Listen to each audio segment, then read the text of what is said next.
Boa noite, caro ouvinte. Permita-me guiá-lo por uma jornada através do tempo, para uma era de profundas transformações, onde as ideias eram tão poderosas quanto as espadas e a fé mudava o destino de nações. Nesta noite, enquanto o mundo exterior se aquieta, convidamos você a mergulhar na vida de um homem cujo nome ecoa através dos séculos, mas cuja sepultura permanece um mistério silencioso em Genebra.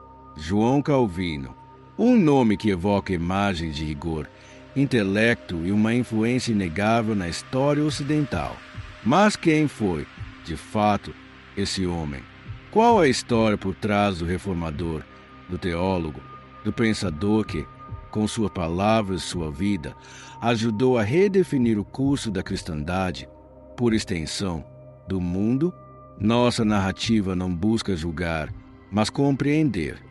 Não pretende canonizar, nem condenar, mas simplesmente contar a história de um ser humano complexo, nascido em um tempo de efervescência religiosa e intelectual. Vamos desvendar as camadas de sua biografia, desde os primeiros murmúrios de sua infância até o silêncio final de sua partida, buscando a essência de sua jornada. Prepare-se para uma viagem que o levará pelos corredores de universidades medievais, pelas ruas agitadas de cidades europeias, pelos recantos mais íntimos de uma alma em busca da verdade.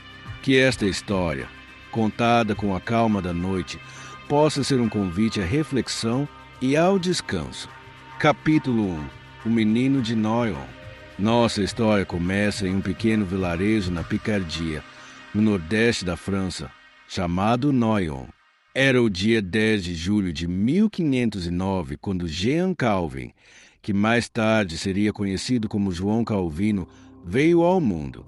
A França, naquela época, era um caldeirão de tradições medievais e o florescer do Renascimento, um lugar onde a fé católica romana era a espinha dorsal da sociedade, mas onde novas ideias começavam a borbulhar sob a superfície. Seu pai, Gerard Calvin, era um homem de certa influência local. Atuava como advogado e secretário do bispo de Noyon, um cargo que o colocava em contato direto com a hierarquia eclesiástica e com as leis da época. Gerard tinha ambições para seus filhos, e para o jovem João, o caminho parecia claro, uma carreira na igreja. Era um percurso comum para jovens talentosos da época, prometendo estabilidade, prestígio e a oportunidade de servir a Deus e à comunidade. A mãe de João, Jane Lefranc, era descrita como uma mulher de grande beleza e profunda piedade. Infelizmente, sua presença na vida de João foi breve. Ela faleceu quando ele tinha entre 3 e 5 anos de idade, uma perda precoce que, sem dúvida, moldou a sensibilidade do menino, embora os registros históricos não detalham um impacto emocional direto. Noyon, com suas ruas de pedra e sua catedral imponente, foi cenário dos primeiros anos de Calvino. Ali, ele absorveu os ritmos da vida rural francesa, a religiosidade popular e as primeiras lições de uma educação formal. Seu pai, com seus contatos, garantiu que João recebesse uma educação de qualidade, preparando para os estudos mais avançados que viriam. Era uma infância que, à primeira vista, não prenunciava o futuro revolucionário que o aguardava. Um menino reservado, talvez um tanto tímido, mas com uma mente aguçada e uma sede insaciável por conhecimento, características que se tornaram a marca registrada de sua vida. O palco estava montado para a jornada de um dos maiores pensadores da Reforma Protestante, um homem que, de Noyon, partiria para influenciar o mundo inteiro. Capítulo 2. As luzes de Paris e a mudança de rumo.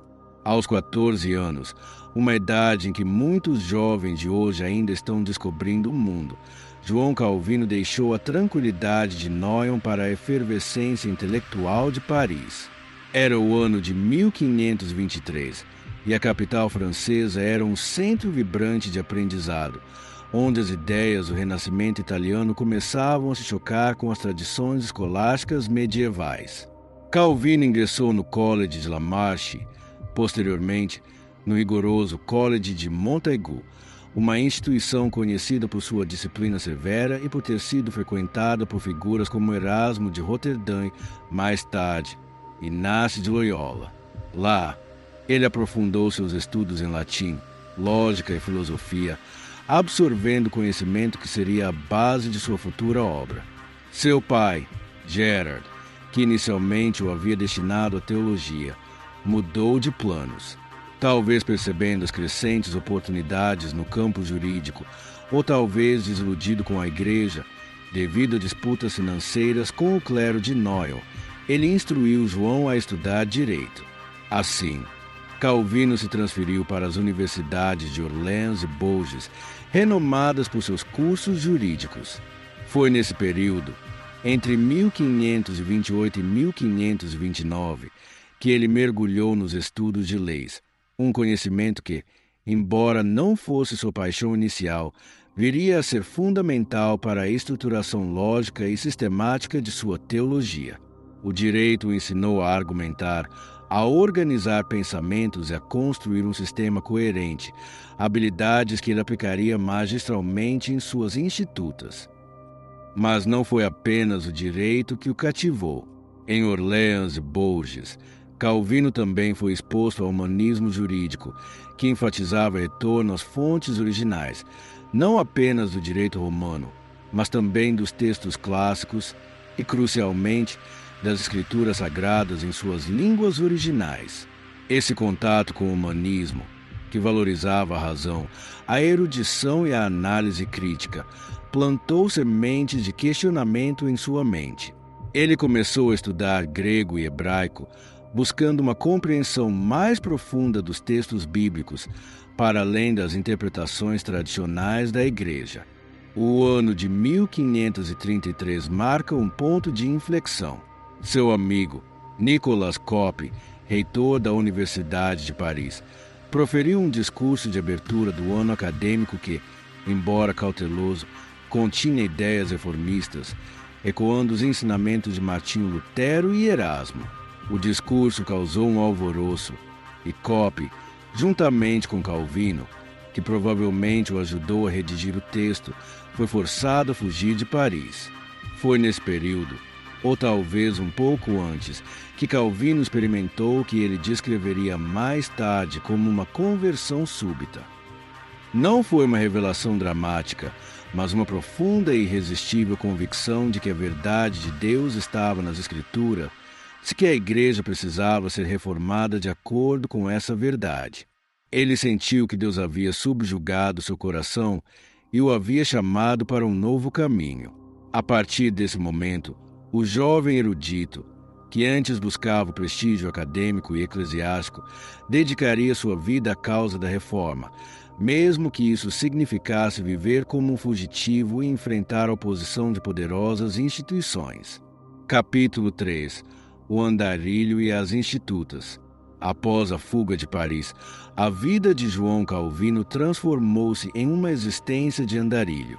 Ele viveu sob pseudonimos, buscando refúgio em diversas cidades, como Angoulême, Nérac, finalmente Basileia, na Suíça. Essa vida de incerteza e constante movimento, longe dos centros acadêmicos e da segurança de uma residência fixa, não o impediu de mergulhar ainda mais profundamente nos estudos teológicos. Pelo contrário, a solidão e a necessidade de se manter oculto proporcionaram-lhe um ambiente propício para a reflexão e a escrita. Foi nesse período de exílio, com apenas 26 anos de idade, que Calvino empreendeu a monumental tarefa de escrever a primeira edição de sua obra-prima, As Institutas da Religião Cristã. Publicada em latim em Basileia, em março de 1536, esta obra não era, em sua concepção inicial, um tratado teológico abrangente como viria a ser em suas edições posteriores. Era, antes de tudo, uma defesa apaixonada e sistemática dos protestantes franceses, que estavam sendo perseguidos e martirizados por sua fé. Calvino dedicou a obra ao rei Francisco I da França, na esperança de que o monarca pudesse compreender a verdadeira natureza da fé reformada e cessar a perseguição contra seus súditos. As Institutas Era uma exposição clara e concisa dos princípios da fé cristã, organizada de forma lógica e coerente. Calvino não se via como um inovador, mas como alguém que estava simplesmente retornando às fontes originais da fé, a Bíblia, e sistematizando as verdades que ele acreditava terem sido obscurecidas pela tradição eclesiástica. Ele abordou temas como a lei de Deus, a fé, a oração, os sacramentos, a liberdade cristã, sempre com uma profunda reverência pela soberania divina e pela autoridade das Escrituras.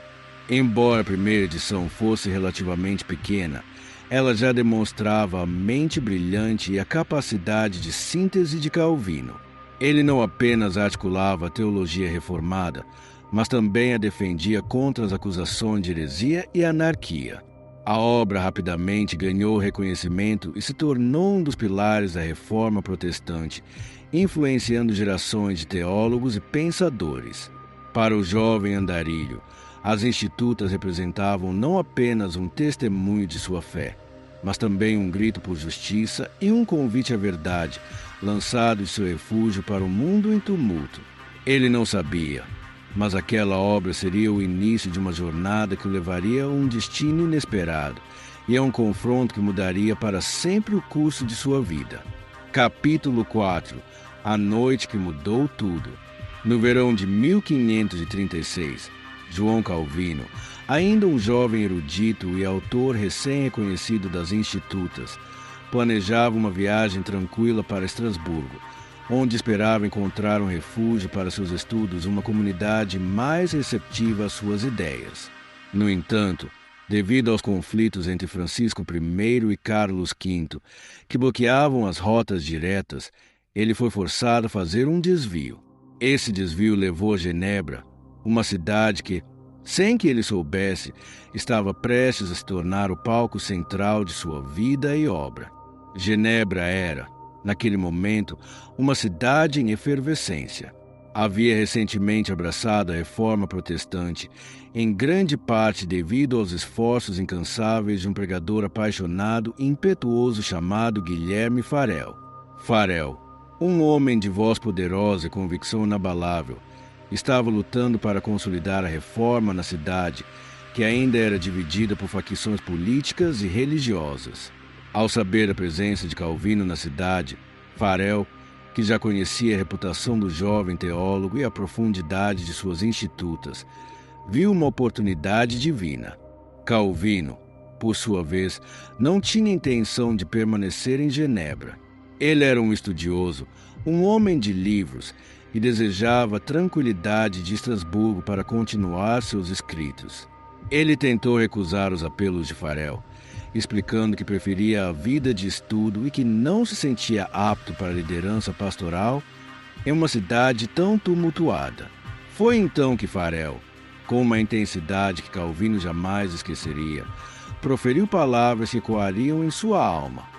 Que Deus amaldiçoe o teu descanso e os teus estudos, se, numa necessidade tão grande, te retirares e recusares prestar auxílio ao Senhor.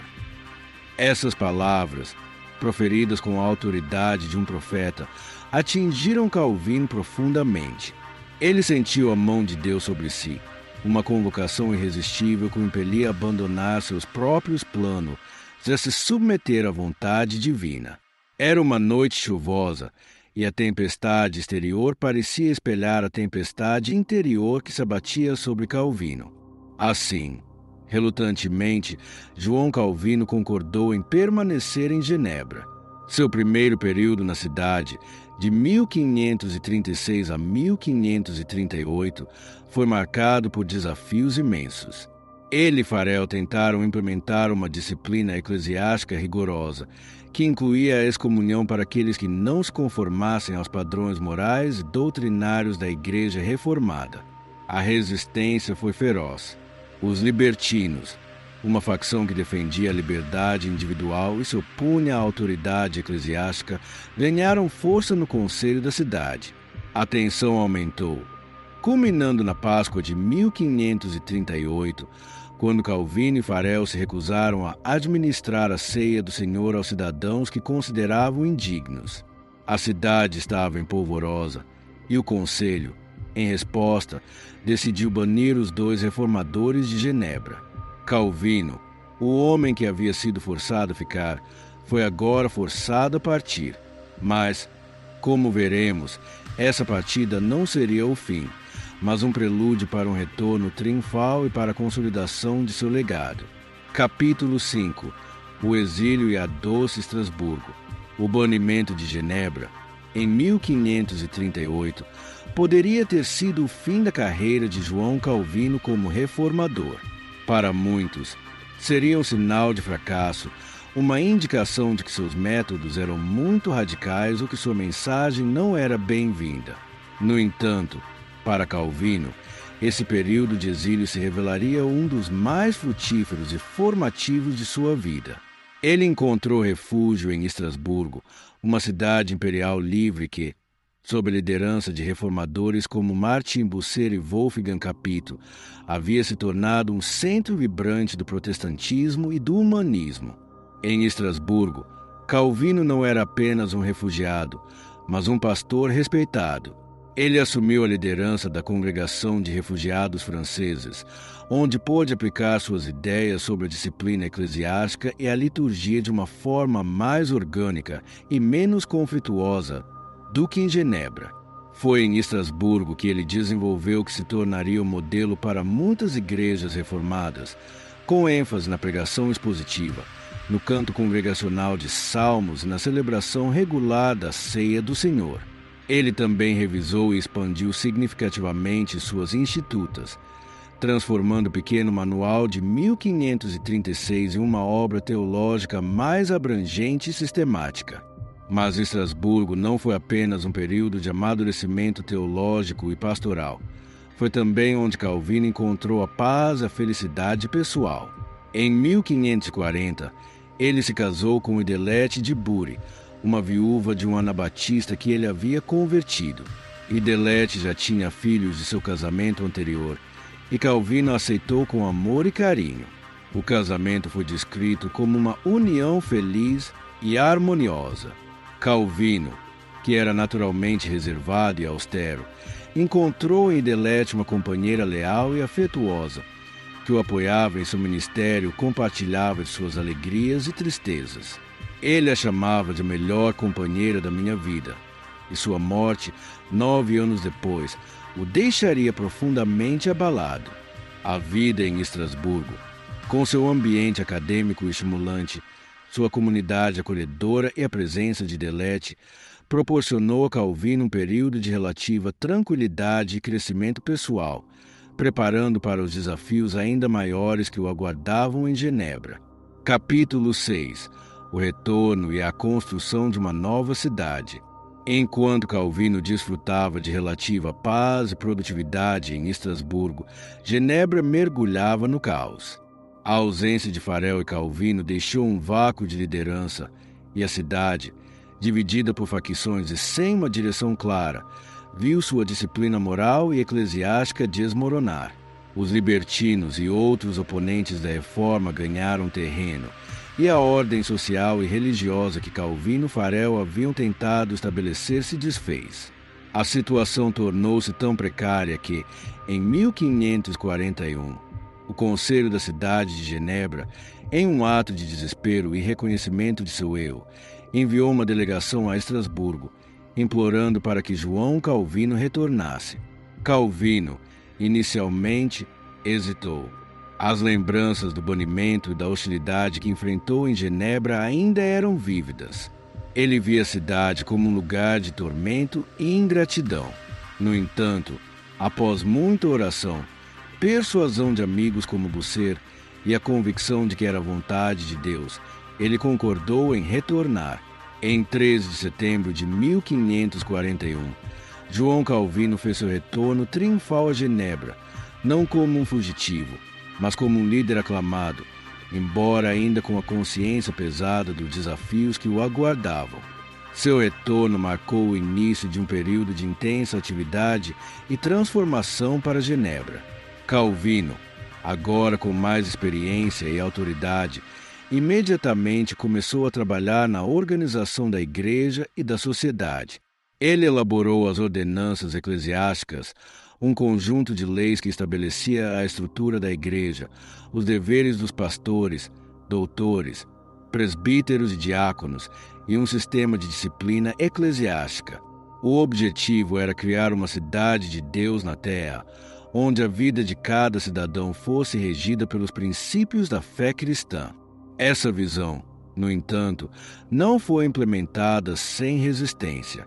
Calvino enfrentou uma oposição contínua dos libertinos, que viam suas reformas como uma tirania e uma invasão de sua liberdade pessoal. A luta foi árdua e, por vezes, violenta, com Calvino sendo alvo de insultos, ameaças e até mesmo tentativas de assassinato. Ele, no entanto, permaneceu firme em sua convicção, acreditando que estava cumprindo vontade de Deus para a cidade. Um dos episódios mais controversos e sombrios desse período foi o caso de Miguel Serveto. Serveto era um teólogo espanhol que negava a doutrina da Trindade e do batismo infantil, consideradas heresias graves tanto por católicos quanto por protestantes. Após ser condenado à morte pela Inquisição Católica na França, Serveto fugiu para Genebra em 1553, onde foi reconhecido e preso. Calvino, embora tenha tentado persuadir Serveto a retratar-se, apoiou sua condenação por heresia. Ele, inclusive, pediu que a execução fosse por decapitação, uma forma menos cruel do que a fogueira, mas seu pedido foi negado pelo conselho da cidade, que decidiu pela queima na estaca. Este evento, embora comum para a época e apoiado por outros reformadores, manchou a reputação de Calvino, continua sendo um ponto de grande debate e reflexão sobre os limites da intolerância religiosa. Apesar das controvérsias, Calvino perseverou, e Genebra, sob sua liderança, transformou-se em um centro de referência para a reforma protestante, atraindo estudiosos e refugiados de toda a Europa. Capítulo 7. O homem de vidro e a mente de ferro. Apesar de sua mente brilhante e sua vontade férrea, João Calvino era, em seu corpo, um homem de vidro. Sua saúde foi frágil durante toda a vida, e ele sofreu de uma série de doenças crônicas que o atormentaram constantemente. Enxaquecas severas, asma, pedras nos rins, gota, hemorroidas, nos últimos anos, tuberculose, eram apenas algumas das aflições que ele suportava. Muitas vezes, ele pregava e lecionava em meio a dores intensas, sendo carregado em uma cadeira até o púlpito, um testemunho de sua inabalável dedicação ao seu chamado. Sua rotina era exaustiva. Dormia pouco, comia apenas uma refeição por dia e mantinha uma vasta correspondência com líderes religiosos e políticos de toda a Europa, oferecendo conselhos, encorajamento e direção teológica. Em 1549, Calvino enfrentou uma das maiores dores de sua vida pessoal, a morte de sua amada esposa, Idelete de Bury. Após apenas 9 anos de casamento, Idelete faleceu, deixando Calvino devastado. Em suas cartas a amigos, ele expressou a profundidade de sua dor, chamando-a de melhor companheira da minha vida. A perda foi ainda mais dolorosa porque o casal havia sofrido a morte de todos os seus filhos na infância, uma tragédia comum na época, mas que não diminuía o sofrimento pessoal. Calvino nunca se casou novamente, dedicando-se inteiramente ao seu trabalho em Genebra. Mas a ausência de Idelete e dos filhos deixou uma marca indelével em sua alma, revelando um lado mais humano e vulnerável do reformador. Mesmo em meio a tantas adversidades pessoais e físicas, a mente de Calvino permaneceu afiada e produtiva. Em 1559, ele publicou a edição final e mais completa de suas Institutas da Religião Cristã, uma obra que se tornou um marco na teologia protestante e que continua a ser estudada até hoje. No mesmo ano, ele fundou a Academia de Genebra, uma instituição de ensino que se tornaria um farol para a educação reformada em toda a Europa. A Academia, com seu foco no estudo das Escrituras, das línguas clássicas e das artes liberais, formou gerações de pastores, teólogos e líderes que espalhariam as ideias da reforma por todo o continente. Calvino, o homem que havia sido banido e que enfrentou tanta oposição, viu sua visão para Genebra se consolidar, transformando a cidade em um centro de aprendizado e um refúgio para protestantes perseguidos. Sua vida era um paradoxo, um corpo frágil abrigando uma mente de ferro, uma alma sensível impulsionada por uma convicção inabalável. Capítulo 8. O crepúsculo e o legado. Os últimos anos de João Calvino foram marcados por uma intensificação de suas enfermidades, mas também por uma notável persistência em seu trabalho. Mesmo debilitado, ele continuava a pregar, a lecionar e a escrever, impulsionado por um senso de urgência e fidelidade ao seu chamado. Em fevereiro de 1564, sua saúde deteriorou-se rapidamente. Consciente de que seu fim estava próximo, Calvino convocou os membros do pequeno Conselho de Genebra e os pastores da cidade para um último adeus. Em um discurso emocionante, ele os exortou a permanecerem fiéis à doutrina pura, a manterem a disciplina eclesiástica e a viverem em paz uns com os outros. Foi um momento de profunda emoção, onde o reformador, que muitas vezes parecia austero e distante, revelou seu coração pastoral e seu amor pela igreja e pela cidade que ele havia ajudado a moldar. João Calvino faleceu em 27 de maio de 1564, aos 54 anos de idade. Sua morte foi tão discreta quanto ele havia desejado. Em seu testamento, ele pediu para ser enterrado em uma sepultura comum, sem lápide ou qualquer marca que pudesse identificar o local exato de seus restos mortais. Ele queria evitar qualquer forma de veneração ou idolatria à sua pessoa, desejando que toda a glória fosse dada a Deus. Até hoje, o local exato de seu túmulo é desconhecido, embora o marcador simbólico no cemitério dos Reis em Genebra sirva como um lembrete de sua passagem. Esse desejo de anonimato póstumo é um testemunho da humildade de um homem que, apesar de sua imensa influência, sempre se considerou um servo de Deus. O legado de João Calvino, no entanto, está longe de ser anônimo. Suas ideias, sistematizadas nas institutas e disseminadas pela Academia de Genebra, transcenderam as fronteiras da Suíça e da França, influenciando profundamente a reforma protestante em toda a Europa e além. O calvinismo, como ficou conhecido o corpo de doutrinas que ele ajudou a articular, teve um impacto duradouro não apenas na teologia, mas também na política, na economia, na educação e na cultura ocidental.